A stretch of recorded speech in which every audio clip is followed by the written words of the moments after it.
Hi and welcome. This is Tobzi from TobziGames, and this week I got a new friend with me here. I got none other than the Sympatico, the founder of ASCV. Say hi. Hello, everyone. Hello, hello. So, I got some viewers now thinking, who the hell is this? Well, you are the founder of ASCV, and that stands for Amateur StarCraft Weekly. Am I correct? Yep, Can that's you, correct. yeah, can you tell me a little bit about yourself and how this came to be? Yeah, absolutely. My name is Sympatico, Simon. Um, Basically, the ASC Weekly came about because, to be perfectly honest, I got bored with the ladder. That's the short end of it. Basically, yeah, I mean the ladder just gets a little bit lonely. All my real life friends that I started playing StarCraft with, like I have a lot of buddies that I game with, and they all kind of just like lost interest in StarCraft 2, and I really fell in love with the esports scene, and that really kept me wanting to play StarCraft. Just because I don't know, following the players, all the tournaments is just it's very exciting. It's very enthralling, and I think a lot of people are in the same boat as me. Yeah, So I didn't want to quit StarCraft, but I was getting really kind of bored and lonely, just kind of playing on my own custom games, like just random, and on the ladder. So I was like, you know what, like I work online for a living, and maybe I can apply some of my skills to create something for other people like me, and that way I can make friends and and reach out to the community, provide something for the StarCraft 2 community, and all the while kind of build a network of friends, my own little community, which has really thrived on asweekly.com.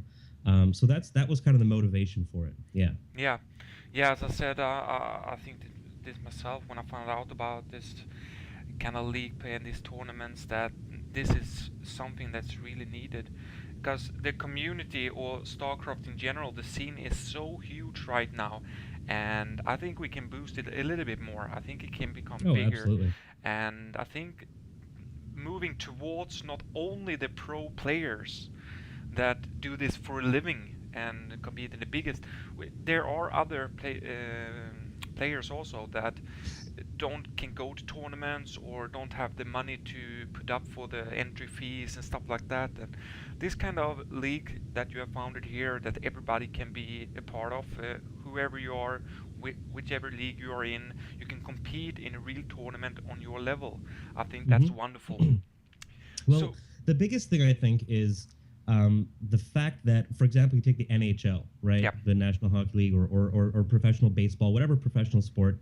There's not just the professional level of baseball. Like there's bush leagues and pickup leagues and beer leagues, and you can go yep, and get in little tournaments in your area and stuff. And I think just playing the game is one thing, but competing in a tournament setting is probably the most fun aspect of this highly competitive game, just like any other game. There's a feeling and exhilaration that you get when you're, oh my god, I made it to the semifinals, or I made it to the finals. Like your heart is going. I mean, the ladder just doesn't provide that at all. exactly. So I really believe that players of all calibers, like you said, deserve to get that feeling, because really, um, for example, let's say you're playing an MMO or something, and you're gathering all this gear. You're getting all this gear, but to what end? You want to be able to PvP with it and kind of test your character against others, right? And your skills. In StarCraft, you're gathering your skills, and as opposed to gear, and then you're going to go in and into a tournament setting and pit yourself against other players in a similar level as you in a tournament setting. I Yeah. think that's one of the most fun things and exhilarating things. Yeah, you're totally right on point there. So about StarCraft, for yourself, have you been an old Broad War player, or did you just came into StarCraft 2? I played StarCraft before Brood War, and then never really got to Brood War. I got too enthralled with EverQuest. I think at the time I started playing. I played way too much EverQuest, and then I guess I never really thought about StarCraft again until StarCraft 2 came out, and even then I was like, man, I was terrible at StarCraft. I was bad. Like me and my buddy would kind of just like LAN it up or connect via IP or however we did it, and we just like make custom maps where we were on an island and everyone else wasn't. So we would just like build up a million mutalisks or something, and just like it was like guaranteed wins every time, just because it made us feel good. But then like a bunch of my buddies picked up StarCraft 2, and I was like, all right, I'll give it a shot. We had a couple LAN parties, and I started to like I don't know.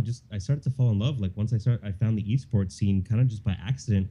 I think it was another one of my friends told me about White Raw, and I was like, oh, White Raw, who's this guy? So I YouTubed him, and I started watching some people casting his games and stuff. I was like, man, this is really cool. This is really interesting. So I just kind of really started to fall in love with it, mostly because of the esports scene, not the game itself. To be honest with you, I didn't have enough time to play it. So really it was the esports scene that drew me in to start playing StarCraft 2 and really spend a lot of time on it. Yeah, and so also StarCraft 2. Me myself have been watching and seeing the esports scene grow from back in 2003 when I kind of engaged in esport and starting to the esport term didn't exist even then, almost like that. Yeah. The thing is that with StarCraft 2, so many new people. Just to give you an example here, every one of you probably know what DreamHack is. After DreamHack Stockholm Invitational in StarCraft 2, DreamHack even became even bigger because of Hmm. StarCraft 2. But just to give an example here, DreamHack is a small, sorry for small, but it's the world biggest computer festival in Sweden, with over 15,000 people coming to the convention center and living there for 4 days, just landing and competing in tournaments. And previous years, before StarCraft 2 became huge or got released, we saw we had a small little arena. We had maybe 500 people watching CS 1.6 final. Now, last year, StarCraft 2 comes in. Big StarCraft scene. They filled a whole arena with 2,000, I think 2,000 to 2,500 people in seconds to the Hmm. StarCraft final. So StarCraft have helped so much in the esports scene and how it grows around the world. It, it's incredible. What do you think? Yeah, Do you think that StarCraft 2 has a benefit, like have really helped the esport grow? absolutely. I mean, I myself, only got into esports because of StarCraft 2. So I guess Yeah. I'm the proof in the pudding. And I think a lot of people are in the same boat as me, because it kind of snowballed into this this gigantic thing that spiraled out of control. I think it hit this kind of critical mass, and because of that, a lot of companies started putting more money into it. And now Yeah. you have, the NASL, you have the IPL. It literally everyone's like, wait, we can make a business out of this. We can make this a seriously profitable a business venture. And sponsors are saying, wow, wait a second, like if I'm Stride Gum and I sponsor Liquid Tyler and I get how many tweets did they get in the first like 10 minutes after the That was announcement? crazy. It was ridiculous. Like Yeah. what other kind of ROI do you get? Like I Exactly. spend a lot of money on advertising. I own a small business. I spend a lot of money on advertising, and it's ridiculous. It is absolutely ridiculous. Like no other place do you get the kind of ROI as you do as with investing in esports, because it's this unique thing where participants and viewers realize that sponsors need to get that ROI in order to keep putting money in, right? And that's almost become like the culture of StarCraft 2, where it's like, I'm not a sellout. We're like, if you do that with like a band or music or whatever, it's like, oh, you're a sellout. With StarCraft 2, it's like, no, we want this. This is a good thing. We want to bring in this money because we want to grow esports. It's a necessary factor in making it even bigger and making it a legitimate sport, making it so that it can be broadcast on North American television, on European television, as opposed to just on Korean television. So Yeah. yeah, I think it's absolutely amazing. And 2010, 2011 was huge for esports. Yeah, and as you gone in there to the television, national television, I think that they are falling behind. I think that they are losing money. Every day Hmm. that goes by and they don't broadcast esports on national television, they lose money. Yeah, I agree with you. Because the hype that is right now around StarCraft and esport in general, we have an upcoming game called Blood Lord Champions. Blood. Now I can't even remember the name. Is that the guys? Is that Funcom that's making that? The guys that Uh, made Age of Conan, I think it is. is it? They made Age of Conan, I think. Yeah, Yeah, that I game's won't pretty. say it for sure. I just heard about this game, and there's like the World Championship is coming to DreamHack, and it's starting to be it's like a mix between World of Warcraft Arena and Dota, something like that. Oh, cool. But Yeah, yeah. yeah, and I see the esports scene. I think that the hype that is now around esports, the national television, they need to act. They need to Mm-hmm. go in now, because someday it will be too late. Because Mm-hmm. as we talked about, Mike, if we go into this with streaming, how much money does Justin TV make on StarCraft 2 broadcasting? It's insane. They're making a bundle. They make a That's fair. bundle, Yeah. because I mean, I can say majority of their partner is StarCraft 2 related Yeah. in some They made ways. a big push recently, actually. Well, like for example, they even sent us an email. That's why we switched over to Justin TV. We were Yeah. using live stream originally for the first couple of weeks of the ASC Weekly, uh, and and they sent us an email. So I mean, it just goes to show that they didn't just go for the big guys; they went for everyone, And that's and good with just rightfully yeah, so. You know. that's good with Justin TV. They have done it before. We have seen it with other YouTubers that they picked up. So Hmm. Justin TV is really a good company. Yeah, and So they've sponsored a bunch of events too. They put money back into esports as well. yeah, So they're a great company. I really admire them. yeah. So go back to ASCV here. How many Hmm. players do you have weekly competing in this? It's varied somewhat wildly. I mean, listen, it's I'm still blown away by the growth of this tournament. In week one, we could barely fill out round of 16 bronze and silver division. I think this week that just passed, we had about 210 some odd registrants or something like that by the time the tournament actually started. Uh, Gold platinum division that just went yesterday, sorry, on Tuesday, that was I think 198 registrants. Diamond division last night, that was I think well over 100 registrants as well. I think 110 or 115 or something like that. Masters division tonight, actually, we have 90 registrants right now. And of course, you can always see that on asweekly.com. We're also doing a well played a tournament, a kind of unofficial tournament with well played with the community there on Friday, actually. And that right now, I'm looking at the number, it says 197 registrants. So all in all, It you're sounds looking at wonderful. like hundreds upon like 5, 6, 7, 800 players per week, which is to me unfriggin' believable. It just goes to show that people definitely want something like this to be able to compete in. Yeah. So every game that's played are being cast, or are there selective games every Uh, week we that we we cast? do as many as we can. Basically, we do cast every night, so Monday, Tuesday, Wednesday, and Thursday. That's bronze, silver, gold, plat, diamond, and masters, respectively. We cast every single night, and how it works is we kind of just do it randomly. So we'll pick a random, if it's a round of 128, we'll pick one game, then move on to the round of 64, then 32, and basically pick one game out of each. And even that alone takes about five hours, sometimes even longer, depending on how long the games go. And then what we try and do is basically spread the love around so that we're not casting the same people over and over again. So, for example, from round to round, we'll choose different games from different players to cast, and then come the round of 8, we start going to best of threes. So the round of 8 and the semifinals are best of threes, where we'll follow the whole series through. Yeah. So usually in the round of 8, we'll go from the bottom of the bracket, and then semifinals will go to the other side of the bracket. Hopefully people we haven't casted yet, and then in the finals, obviously there's only one set of games to cast, and then the finals are a best of 5. Of course, we follow that all the way through as well. So it's a lot of content, it's a lot of games, and again, I mean, I think as much as the tournament experience is fun, like that's one element of it. You get to play in this really exhilarating kind of environment, but on Yeah. top of that, the other thing is something that I guess I would say 99% or more, 99.9% StarCraft players don't get to experience is being casted.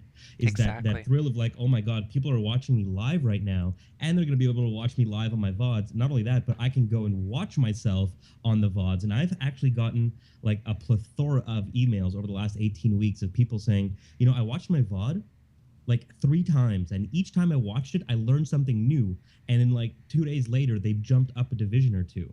And Yeah. it's like, wow, like it's almost like coaching in a way where we're kind of just saying, basic stuff. But, a lot of people don't realize that you need to always make SCVs. You always need to make probes or drones. So little thing, obviously we go a lot more in depth than that as well. But, I think that is one of the most, exhilarating and unique things for people, because I don't think there's not a single other tournament or organization that runs these tournaments every single week, or as smoothly, and no one casts every night as well. So we're really the only island in the sea on this one. Yeah.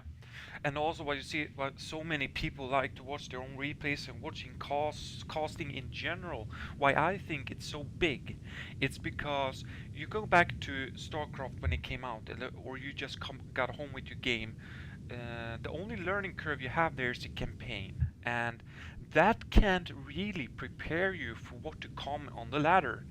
It No. can it can learn you the basics, how to Mm-hmm. make stuff, but when to make stuff and how to implement that, it doesn't learn you that. But watching tournaments, watching casting, watching streams, that helps. That will help you play better. So that's why I think it's so popular. I think that Absolutely. every StarCraft 2 player, sometimes during the day, watch a game or watching a casting or watch a tournament, just to get the feeling that they learn something by watching something. Absolutely. So I Yeah. think, yeah, go ahead. Oh no, sorry, I was just agreeing with you. No, no, no. So I think that's what I think have made the esports so, because all of these people that own the game uh, want to learn, basically. So it's Yeah. free coaching. Yep. It is Oh, in it's some it's way. definitely free coaching, and Yeah, on top of that, I think a lot of watching StarCraft is highly entertaining. It's it is. entertaining for a couple of reasons.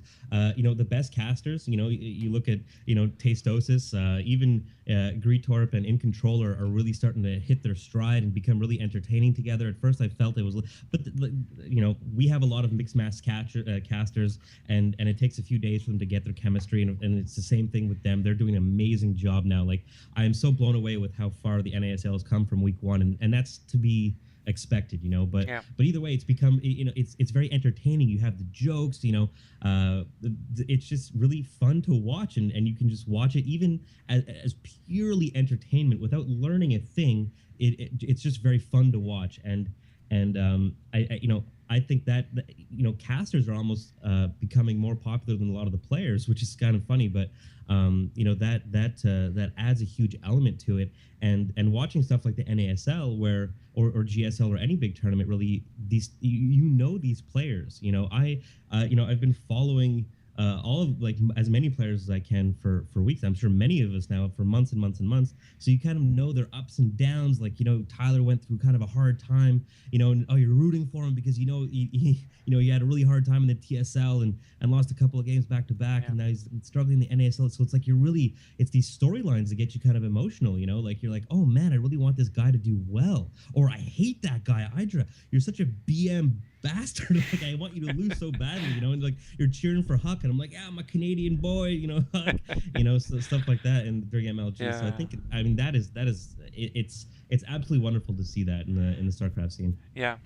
And going back to a little bit about with watching it like esports, going back to that a bit, I can bring up a quote here from a Swedish caster from DreamHack on the Swedish stream, and he said, like, "We cannot play soccer for another 100 years." And I mean, he's true in that way. I must say that it's like, but that what Blizzard did so good. I'm so excited about this because Blizzard really made a game where a spectator can be in the game. It's Mm-hmm. I've been sitting. I have a friend that's really into soccer. I'm not into soccer, but he is. And we sat to compare a soccer game compares to StarCraft 2 game, and they have so much in common. It's Yeah. crazy. Yeah. It's so much. So that's why I think it's so fun to watch, and we can't play soccer for 100 more years. So Yeah, well, and to expand on that a little bit, I think one of the most one of the coolest things about StarCraft and watching professional StarCraft is, when Boxer or OGSMC or any top line player, it's like your favorite player, and you start watching the cast. They start out with the same command center that you do, the same SCVs that you do. Yeah. There's no difference. They don't have any advantage whatsoever. And it's like, wow, look what you can do with this set of parameters. I want to be able to do that too, and be able to watch that, where it's like, there's nothing limiting you from trying to do that stuff. Like, wow, he just did this crazy strategy. Like, I can go do that right now on the ladder or in a practice game or against my buddy, and just like LOL, and it'll be that I think is one of the coolest things about esports in general as well. You're given a certain set. Everyone is given a certain set of parameters, and it's what you do with those things, and that to me is so cool and amazing. Yeah. So back a little bit by ASCV here.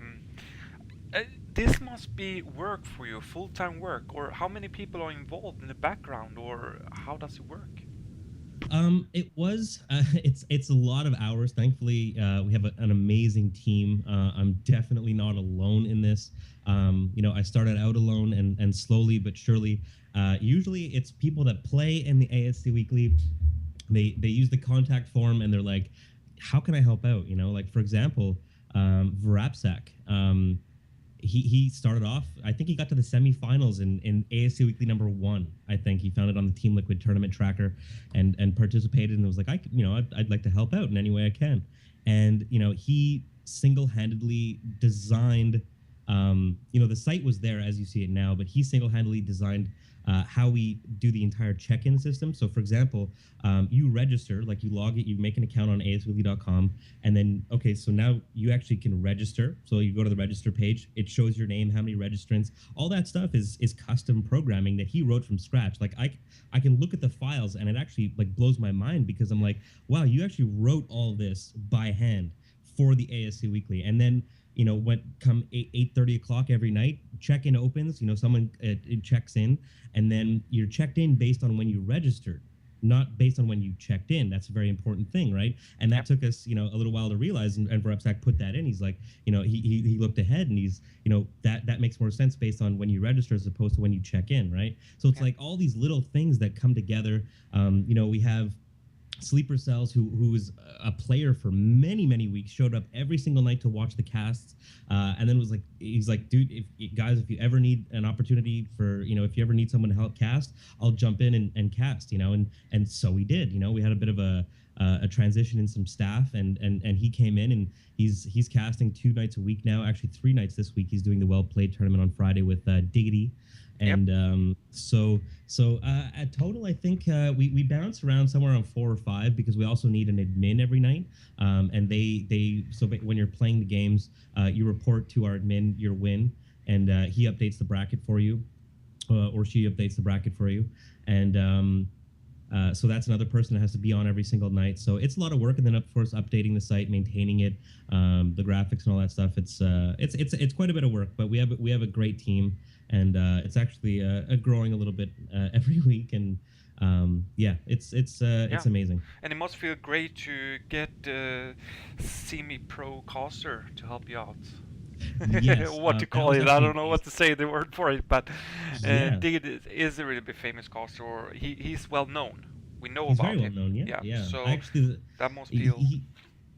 sorry, yeah, he's I'm really excited to have him cast. Like, it's funny, like, kind of meeting some of these like kind of famous people, Yep. if I could use that word. It's really cool, and I'm just excited to be, because I'm probably going to be observing while Sleeper Cells and Diggity cast. So it's going to be cool to be in a Skype call and observing a StarCraft tournament with Diggity, casting in my ear in a Skype call, not through a stream, and it's just going to be. I'm excited, man. Like that's like a bit of a nerd chill moment for me. Yeah, I can understand.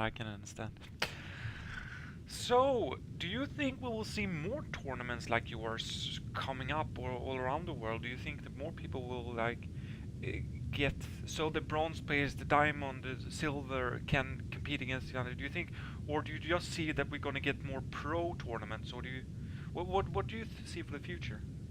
I my heart says more and more, right? If another organization or another group of people start another set of tournaments exactly like ours, and they cast every night, cool, man. That's more time, more places for people to play. As the pro StarCraft scene is a business. Yeah. I don't want the ASC Weekly to be a business. I have my business. I have enough professionalism in my life. Sure, if it exploded and I could like you know kind of incorporate it into my current business, sure, I would love that. But that is not the goal. I don't foresee that happening whatsoever. But um, so I think as long as it stays. I think it's going to stay amateur for the amateur people. That's why it's the Amateur StarCraft Weekly. Um, and then the pros are I think it's just going to keep growing. I just think it's going to just keep expanding. Like you said, everyone's going to want a piece of the pie. Every minute that a company is not sponsoring a tournament, or a television station is not airing StarCraft 2, they're going to be losing money. I Yeah. mean, that being said, the big kind of the mega corps, of television, they're very slow moving beasts. They take a while to catch on to trends sometimes, and so I think it'll take a few years of sustained of this kind of exposure and popularity for the television stations to be like, okay, you've proven that you're not going anywhere. We'll pick you up now. So, but I do think there's going to be more streams. There's going to be more new casters coming in. There's going to be more new pro players coming in.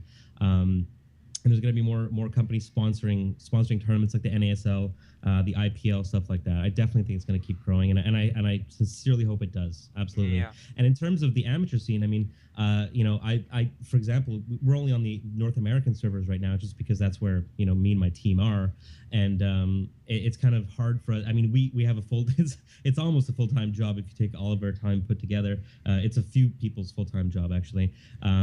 In terms of man hours, just to put on the North American one. We would need people from Europe to be like, okay, well, we want to start kind of like a franchise of ASC Weekly, and they kind of take care of it on the European servers, and then hope maybe I'd love to go onto the C servers and stuff, and South American servers. That would be amazing. Yeah. So I think a lot of like our smaller guys probably need to collaborate a little bit more, and to kind of compete for the same eyeballs, because obviously a lot of people want to watch the pro players and everything. But I think if we band forces a little bit and create this kind of like a bigger organization out of all of us, I think that would probably secure a little bit more success in terms of participants and popularity. Yeah, and also these tournaments, that's also a huge benefit because it doesn't cost so much money to organize these. Because we look around at tournaments like you don't have the huge prize sums of $10,000s and stuff like that, and I think that helps people playing for fun. But it's also fun to win a little bit of money. But Hmm. mainly, I think they play for the fun of it, and Yeah. as you described earlier, just the thrill of being in a tournament. But that's, I think, I want to shout out to all the people out there that want to start this to go for it, because you don't need to invest that much into it. I mean, a regular person can $100 tournament, and he surely will have participation. People will show up. Oh People yeah, will play for it. definitely. So I mean, that's, I think, is very beneficial. I think. So back to the question there again about Europeans, because Hmm. I have a lot of European viewers, and the Europeans are like, I want to go there and I don't want to buy the American account, or I lag too much to play on the Yeah. American servers. Yeah. So do you have anything in the plans for the Europeans? I we don't. That being said, I would love to. A bunch of people have asked on our forums, have asked on the Team Liquid forums about European version of the ASC Weekly. I would love nothing more. I would love nothing more than to show up at to make it so that when you show up at ascweekly.com, you have two buttons. Are you North American or are you from Europe? Yeah. And I would love to see that, because it's my dream to go to Europe. I have a ton of family in Europe. But not only that, the StarCraft scene. As I have a lot of love for Europe, but not only that, the StarCraft scene in Europe is gigantic. It's huge. Yeah. And I would love, and I ultimately I want want the Ace Weekly to be able to give people this opportunity because it is so much fun. Like people that have never played in a tournament before, you have no idea how much fun it is. And like you said, winning that couple of bucks or winning that hour of coaching. It feels amazing. Like it's a great accomplishment. Yeah. I put you get put in the AS Weekly Hall of Fame right there. You get your post on asweekly.com. As the winner and everything. You're immortalized on our site. And I think that's amazing, and I would love to provide that for Europeans. That being said, it's next to impossible for us, my current team, my current team, to do that, to do the European version. So we would really need people from there, someone based in Europe that can kind of, like I said, open up a franchise of ASU. We kind of open up that division, and we can communicate and work together. So I'm like, listen, here's the site, here's all the coding, here's all the custom programming that goes into being able for you to log in, register, check in, all that stuff. Here's everything. You set up the casting, you set up you the admins and all that stuff. You update the content. So operate in that fashion. That would be fantastic. I would love it. So if we have someone that watching this interview right now, how do they get in contact with you? Sure. Go to ascweekly.com, and there's a big contact button right at the top. If you fill out that form and click send, it'll go directly to me. So hit me up. Yeah. So this was very fun talking to you, and hopefully we will talk again. And Yeah. we will see. I will surely keep a lookout for these weekly tournaments. It's so many tournaments going on, and I'm so thrilled for this weekend. Can you guess? Yeah, I can definitely guess. Yeah, I think we're both really excited for this week and the weeks to come. We have the TSL finals with two Oh Swedish man, people in the final. That's gonna be yeah, epic. The that's gonna be Swedish so good. starting to rule the StarCraft scene. That's just the proof of it. Yeah, But thank you very definitely. much, Sympatico. Thank you Thank you. for Actually, taking your time. can I And give a quick shout out? yes, Actually, that's what my yeah. next thing. If you want to use Oh, the okay. shout Sorry. outs, go ahead now. Okay, thank you. Sorry about that. I totally. I wanted to slip in our amazing sponsor, Mr. Alex from Prepaid Legal.